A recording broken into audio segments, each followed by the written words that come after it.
Ay mga ka-reels, ayan ang ayan yung paano maglinis ng bathroom exhaust fan. Kasi kapag hindi mo nilinis yan, maraming dust dyan sa loob. Tapos may butas yan doon kung saan lumalabas yung bang air palabas sa taas, di ba? So kailangan lilinisin mo yan at least once a month. Tapos ito siya. Ayan yung, di ba, yung pan niya. Di ba, marumi, napakarumi. Kaya hindi siya tumiikot ng tama. Pangalawa, nakita niyo yung dumi, oh. Dami. Ito niya yan, guys. Kailangan linisin na mabuti yan. Makikita niyo mamaya.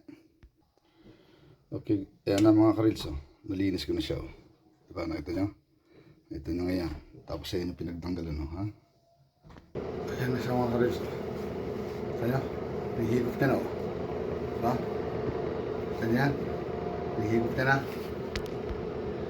Ganyan lang po ang paglilinis ng bathroom exhaust fan. Marumi lang po yan, hindi po basa-basa lagi palitan lang ng palit.